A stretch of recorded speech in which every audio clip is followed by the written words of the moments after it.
The Zen Master Ryokan often told his students, "Silence holds the strength words cannot. It cuts deeper than the sharpest sword and heals wounds that words can never mend."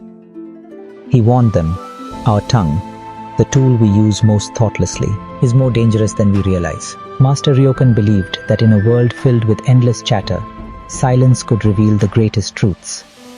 And today, I'm going to share a story with you that will show you the transformative power of silence and how embracing it can change your life. This video is for serious-minded people, so I won't waste your time.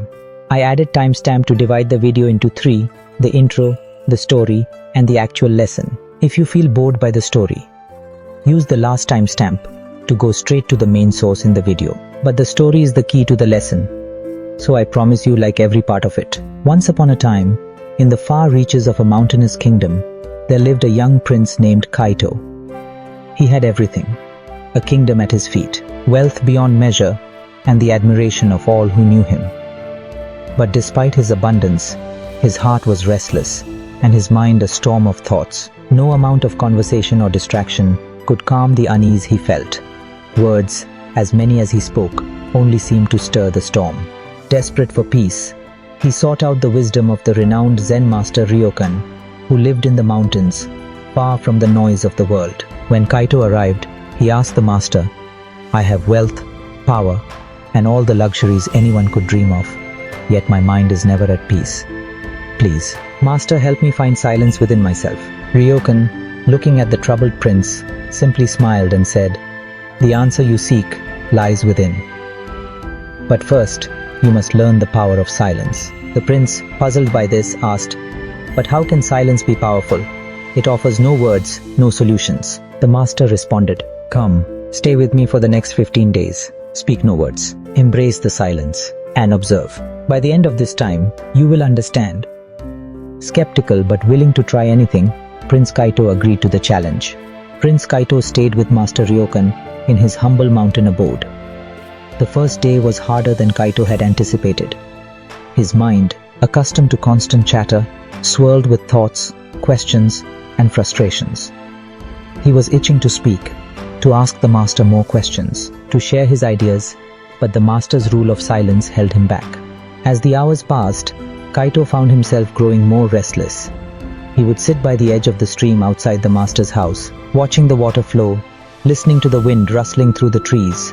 But inside, his thoughts were like a stormy sea.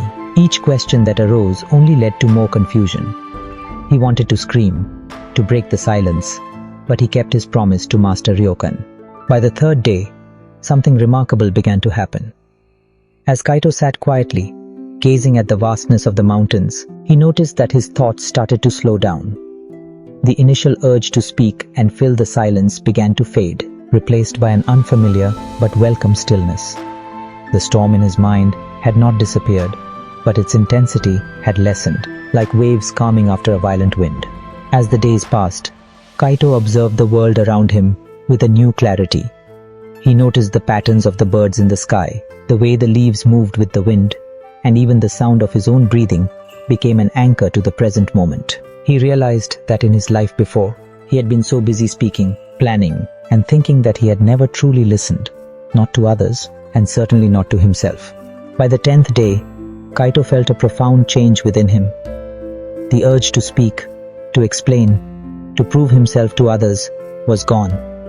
Instead, there was peace. His thoughts were still there, but they no longer controlled him. He could watch them pass, like clouds drifting across the sky, without becoming entangled in them. On the 15th day, Kaito approached Master Ryokan.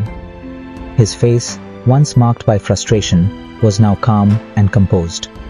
Bowing before the master, Kaito said softly, "I have found the peace I sought, but I do not fully understand how." Master Ryokan smiled and asked, "Tell me, what did you discover during your time of silence?" Kaito thought for a moment before answering.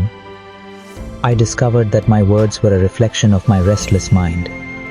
In my desire to be heard, I filled the silence with noise, words that only added to my confusion. But when I embraced the silence, I found clarity.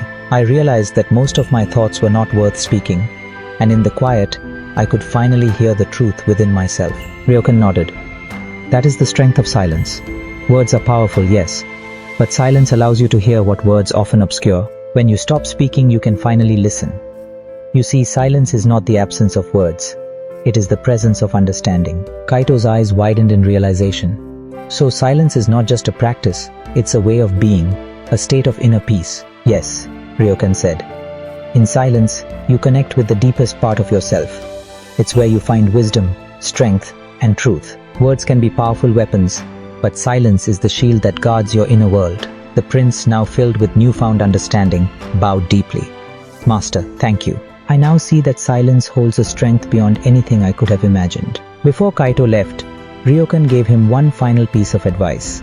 Remember, the world will always tempt you to fill every moment with noise. It will urge you to speak, to explain, to prove yourself.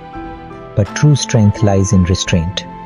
Speak only when it is necessary, and let your silence speak for you the rest of the time. Years passed, and Prince Kaito became known as a wise and thoughtful ruler.